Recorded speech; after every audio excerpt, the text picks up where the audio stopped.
नमस्कार. राज्यात मुलींना मोफत शिक्षण योजना जूनपासून सुरू झालेली आहे, परंतु ही योजना फक्त कागदावरच आहे का, असा प्रश्न मुलींकडून विचारला जात आहे. कारण कॉलेजमध्ये ॲडमिशन घेत असताना, इन्स्टिट्यूटमधून ॲडमिशन घेत असताना मात्र आता फीज आकारली जाते. मग त्या संदर्भात तक्रार कुठे करायची किंवा या योजनेचा लाभ कसा घ्यायचा, या संदर्भात मैत्रिणींनो, मित्रांनो आणि जे गरजू विद्यार्थिनी आहेत त्यांच्यासाठी हा व्हिडिओ आहे. तुमचा एक शेअर आहे. व्हिडिओ जर तुम्ही शेअर केलात तर मात्र जे गरजू आहे त्यांचे हजारो लाखो रुपये वाचवू शकतात. तर हा व्हिडिओ सर्वांपर्यंत जास्तीत जास्त पोहोचवायचा आहे, कारण या व्हिडिओमध्ये आपण पाहणार आहोत अशा काही प्रश्नांची उत्तरं, जेणेकरून तुम्ही जर या योजनेचा लाभ घेतला नसेल, ॲडमिशन ऑलरेडी घेतलं असेल, तर कशा प्रकारे या योजनेचा लाभ तुम्ही घेणार आहात, सर्वच प्रश्नांची उत्तरे मित्रांनो या व्हिडिओमध्ये तुम्हाला मिळणार आहेत.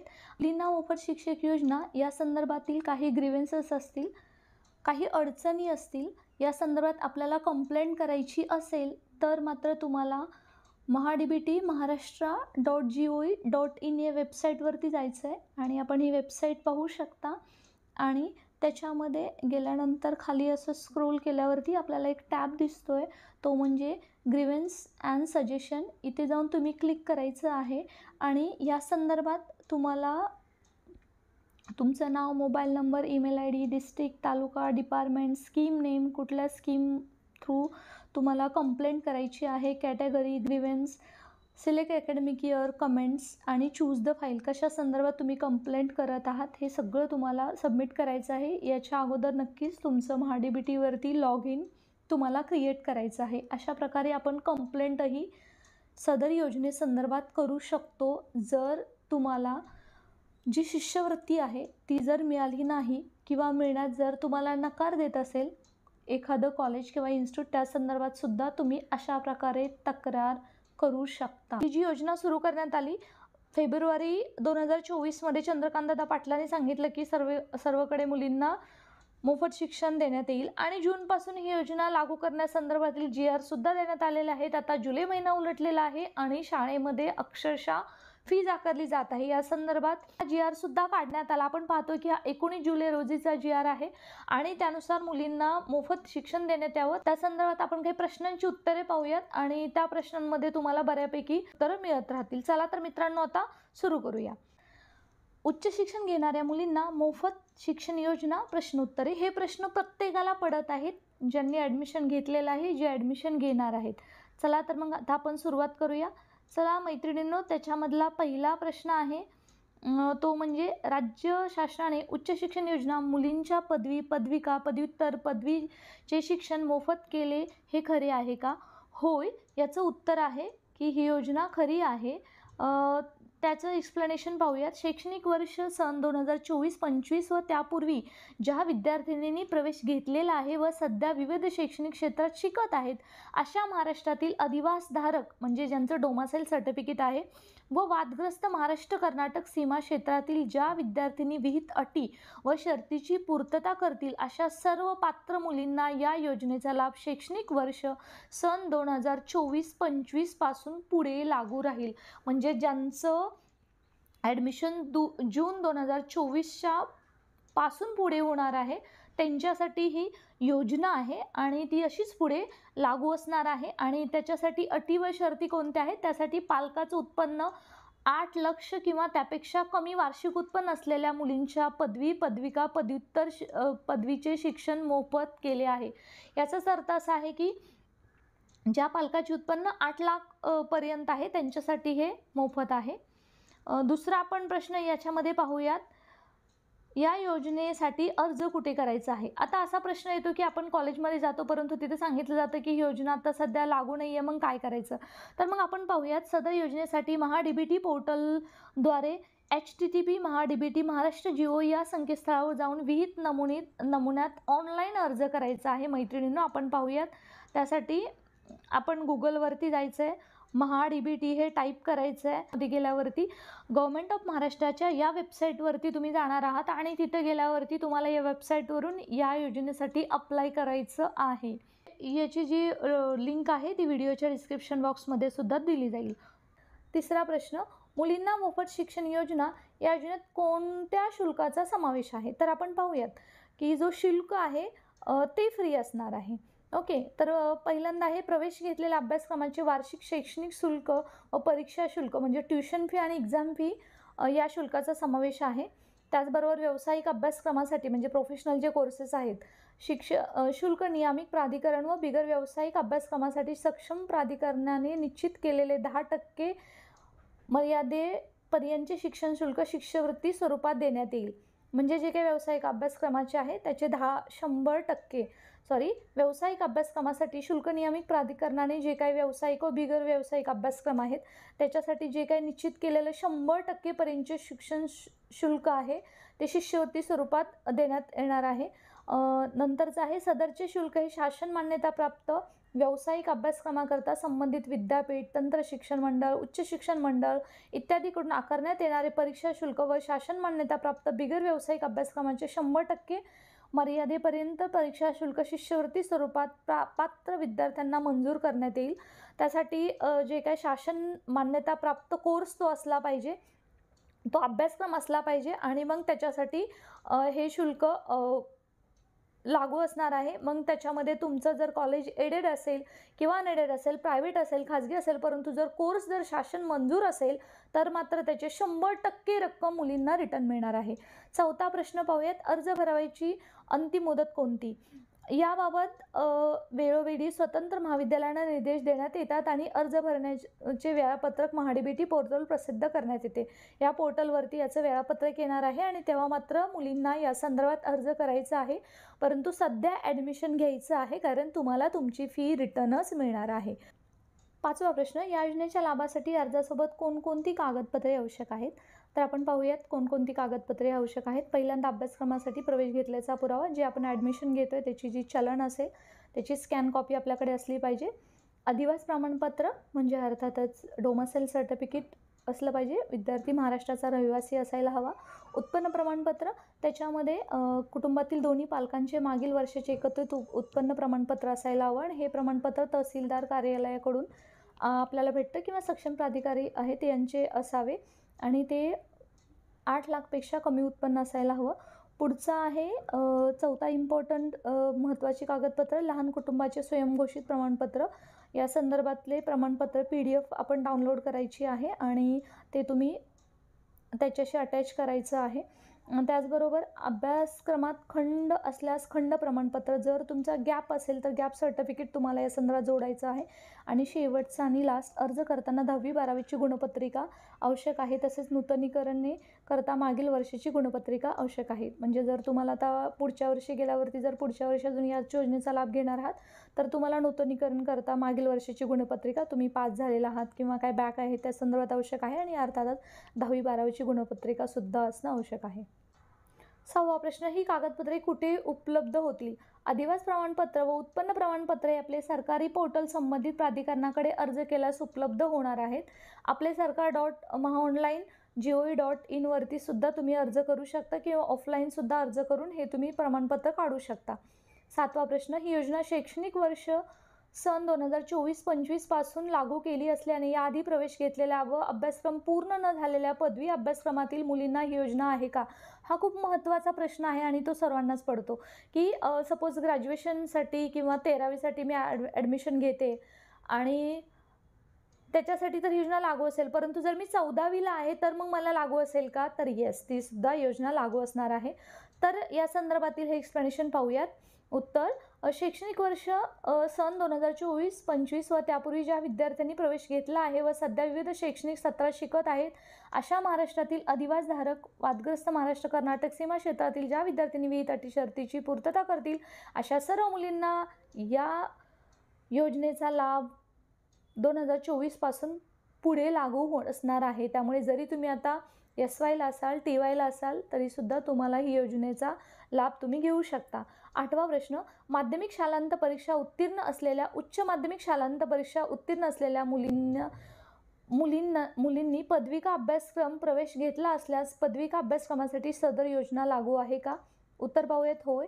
उच्च व तंत्र शिक्षण विभाग शासन निर्णय दिनांक 7/10/2017 मध्ये नमूद असलेल्या पदविका, पदवी, पदव्युत्तर पदवी अभ्यासक्रमांना सदर योजना लागू आहे. असे जवळपास 88 कोर्स आहेत, त्या सर्वांना ही योजना लागू आहे. वा प्रश्न. प्रवेश घेताना मुलींना शैक्षणिक शुल्क व परीक्षा शुल्क महाविद्यालयास भरावे लागणार आहेत का? तर आपण या संदर्भात पाहूयात. शिक्षण शुल्क प्रवेश घेताना मुलींना शिक्षण शुल्क महाविद्यालयास भरावे लागणार नाही. सदर योजनेअंतर्गत मुलींना अनुदेयी असणाऱ्या शैक्षणिक शुल्क शिष्यवृत्तीची रक्कम ही संबंधित मुलींकडून प्रवेशाच्या वेळी आगाऊ स्वरूपात घेण्यात येऊ नये व विद्यार्थिनींची पिळवणूक होणार नाही याची योग्य ती खात्री शैक्षणिक संस्था करेल, याबाबत विभागामार्फत निर्देश देण्यात येत आहेत. आपण प्रथमच पाहिलं की याच्यामध्ये एक नवीनच 19 जुलै रोजी सुद्धा GR काढलेला आहे की शुल्क घेण्यात येऊ नयेत. ओके. दुसरं आहे परीक्षा शुल्क बाबतीमध्ये काय आहे. पात्र लाभार्थ्यांना देण्यात येणारी परीक्षा शुल्क लाभाची रक्कम ही थेट स्वरूपात लाभार्थ्यांच्या आधार संलग्नित बँक खात्यात संबंधित प्रशासकीय विभागाकडून वितरित होणार असल्याने सदरचे शुल्क महाविद्यालयास भरणे आवश्यक आहे. योजनेसाठी आवेदनपत्र सादर केलेल्या अटी व शर्तीची पूर्तता असलेल्या विद्यार्थ्यांनी या शुल्काची प्रतिपूर्ती करण्यात येईल. हे लक्षात घ्या. हे तर शाळेनेच परीक्षा शुल्क भरायचे आहे, परंतु जर पहिल्यांदा भरलं असेल तर मात्र यांना हे विद्यार्थिनींना रिटर्न भेटणार आहे. थोडक्यात काय, सध्या जरी तुम्ही परीक्षा शुल्क किंवा शिक्षण शुल्क जरी भरत असाल तरी सुद्धा तुम्हाला महाडीबीटी लॉग इनवरती या संदर्भात तक्रार करायची आहे आणि त्यानुसार तुम्हाला ते रिटर्न कॉलेजला द्यावं लागणार आहे. त्यामुळे काळजी करायची गरज नाही आहे. 10वा प्रश्न. शैक्षणिक वर्ष जूनपासून सुरू झाले असून यापूर्वी प्रवेश घेतला मुलींना महाविद्यालयाकडे भरलेले शिक्षण शुल्क मुलींना परत मिळणार का? तर मैत्रिणींनो, होय, हे सर्व शुल्क तुम्हाला परत मिळणार आहे. त्यामुळे अर्ज करताना शुल्क भरलेले असेल तर मात्र या संदर्भात तुम्हाला जेव्हा महाडीबीटीवरती लॉग इन सुरू होणार आहे तेव्हा तुम्हाला त्यासाठी रिटर्न पैशासाठी तुम्हाला अप्लाय करायचं आहे. ठीक आहे. 11वा प्रश्न. सदर योजना कायम विनाअनुदानित महाविद्यालयातील व्यावसायिक व बिगर व्यावसायिक अभ्यासक्रमासाठी लागू आहे का? आता आपण पाहतोय की काही अनएडेड कॉलेज असतात, नॉन गॅरंटेड कॉलेज असतात, त्यांच्यासाठी लागू आहे का? तर याचं उत्तर पाहूयात. होय. उच्च व तंत्र शिक्षण विभाग शासन निर्णय 7/10/2017 रोजी जेवढे काही नमूद आहेत त्या पदवी, पदविका, पदव्युत्तर पदवी या सर्वच अभ्यासक्रमांना ही योजना लागू आहे. 12वा प्रश्न. या योजनेचा लाभ कुटुंबातील किती मुलींना लागू आहे? आता काही वेळा 2 पेक्षा जास्त मुली कुटुंबात असू शकतात, तर पहिल्या ज्या 2 मुली आहेत त्यांना या योजनेचा लाभ होणार आहे किंवा फक्त एकत्रित 2 मुलींना योजनेचा लाभ होणार आहे. 3रा प्रश्न. दुरुस्त अथवा अर्धवेळ स्वरूपात चालवल्या जाणाऱ्या अभ्यासक्रमासाठी प्रवेश घेतलेल्या मुलींना योजनेचा लाभ घेता येईल का? याचा अर्थ थोडक्यात काय की जे करस्पॉन्डन्स कोर्सेस आहेत, YCMO थ्रू किंवा राजीव गांधीमधून आपण ॲडमिशन घेतो, इंदिरा गांधी युनिव्हर्सिटीमधून ॲडमिशन घेतो, करस्पॉन्डंट जे काही करतो त्याच्यासाठी या योजनेचा लाभ असणार आहे का? तर त्या संदर्भात उत्तर आहे नाही. सदर योजना पूर्णवेळ अभ्यासक्रमासाठी मागील सत्रातील किमान 50% उपस्थितीची अट पूर्ण करणाऱ्या मुलींना लागू आहे. हे लक्षात घ्या.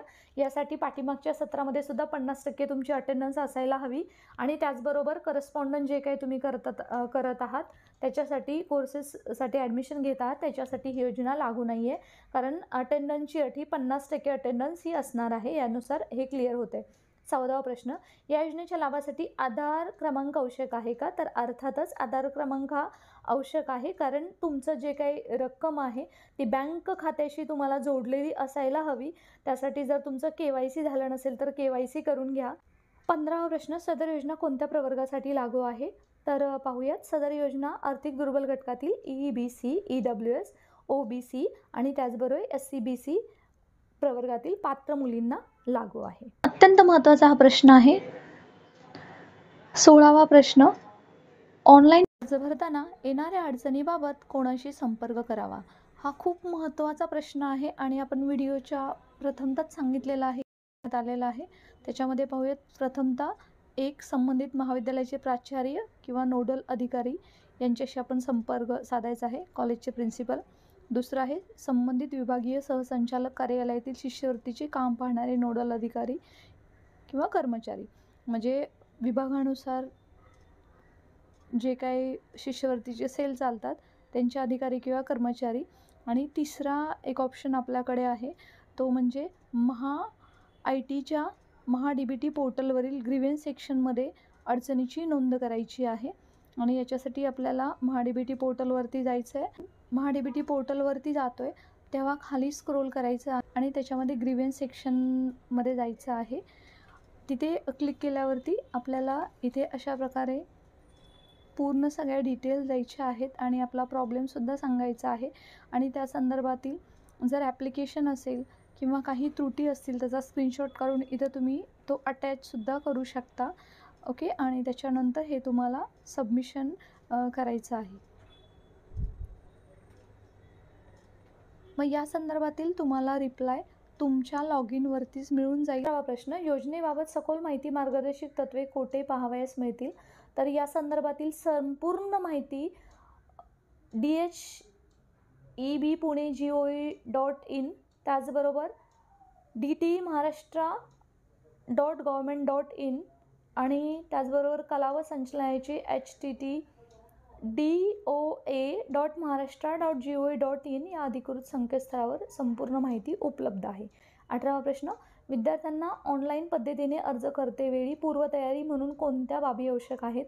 तर आपण पाहूयात कोणकोणते कागदपत्र किंवा काय असायला हवं तुमच्याकडे ऑनलाईन अर्ज करण्यापूर्वी. त्यासाठी प्रथमतः एक आधार संलग्नित बँक खातं असलं पाहिजे, आधार कार्ड अटॅच असलं पाहिजे.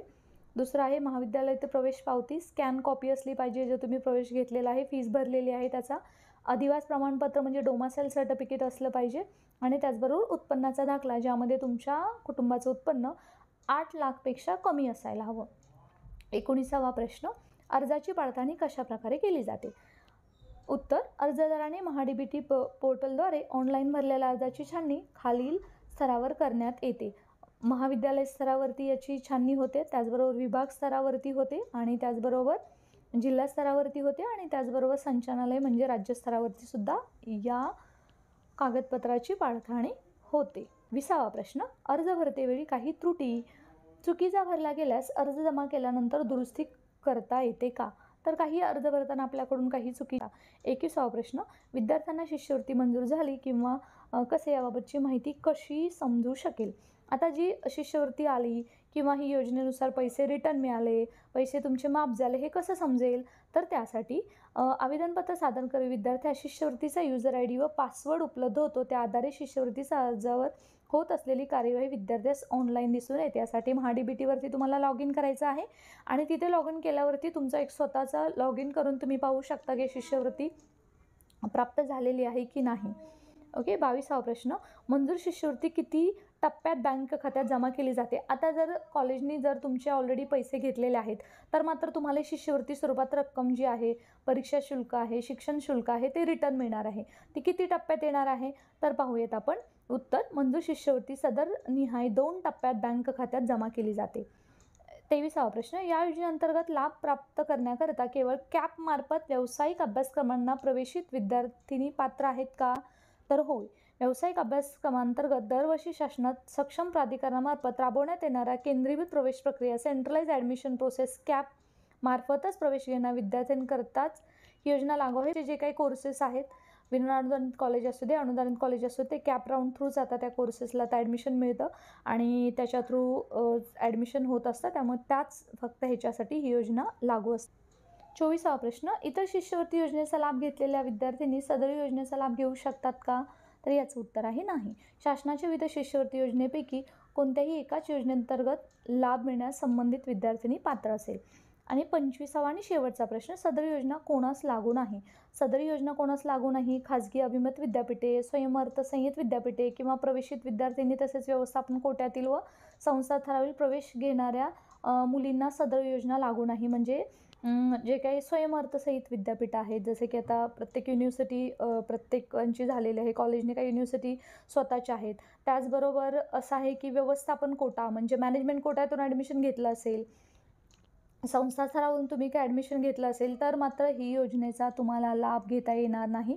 आणि अशा प्रकारचे आपण हे प्रश्न पाहिलेले आहेत जे खूप महत्त्वाचे आहेत. हा व्हिडिओ खूप महत्त्वाचा आहे, सर्वांपर्यंत शेअर करायचा हो. Stay connected. चॅनलला सबस्क्राईब करा, लोकांपर्यंत शेअर करा, जेणेकरून गरजू विद्यार्थिनींना नक्की याचा फायदा होईल. धन्यवाद.